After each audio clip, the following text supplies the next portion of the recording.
আজ করিমগঞ্জে সংবর্ধিত হলেন 28 জন কৃতি শিক্ষক।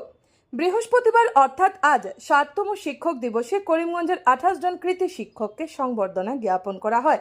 জেলা স্তরে কেন্দ্রীয় অনুষ্ঠানের আয়োজন করা হয় ডিস্ট্রিক্ট লাইব্রেরিতে।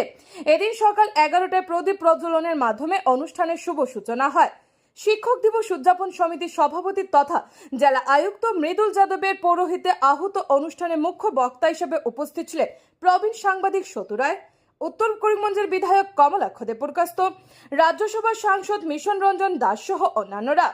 বিশিষ্ট অতিথির আসন অলঙ্কৃত করেছেন। বক্তব্য রাখেন সতু রায়, মৃদুল যাদব, মিশন রঞ্জন দাস, কমলাক্ষ দেপুরকাস্ত, খায়রুল ইসলাম আরও অন্যান্যরা। শোনা যাক ওনারা কি বললেন।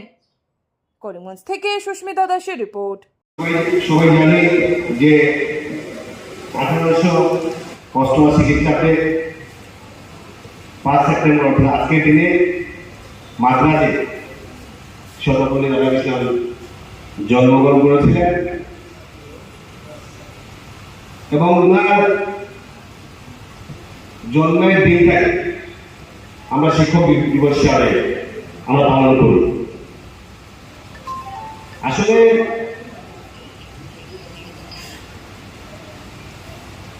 সর্বপল্লী রাধাকৃষ্ণন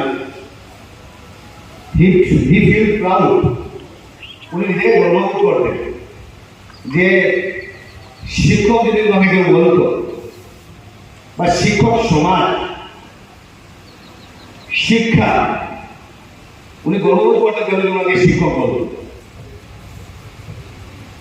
এবং সেই সময় সবাই বলে গিয়েছে যে ওনার জন্মদিন শিক্ষক দিবস হিসেবে পালন করা হয়। মাইসুর ইউনিভার্সিটিতে 1922 খ্রিস্টাব্দে যখন উনি চলে যাচ্ছে কলকাতা ইউনিভার্সিটি, তো ওনার ছাত্রছাত্রী ওনাকে পাল্টি করে একদম রেল স্টেশনে নিয়ে গেল। जिला दिवस शिक्षक दिवस उद्यापन समिति के अंतर्गत हमने ऑनरेबल एमपी एमएलए के उपस्थिति में जिला का शिक्षक दिवस का प्रोग्राम आयोजित किया है, जिसमें रिटायर्ड और वर्किंग टीचर्स को सम्मान दिया है और उससे अपेक्षा की है कि आने वाले समय में शिक्षा व्यवस्था के लिए नई शक्ति के लिए वो कैसे प्रयास करेंगे, उसके लिए उनको मोटिवेट और सराहा है। आशा करते हैं कि शिक्षा दिवस से हमारे सारे शिक्षक एक मोटिवेशन लेंगे और एक इंस्पिरेशन लेंगे और आने वाले काम में समय में और स्ट्रेंथ और एक्साइटमेंट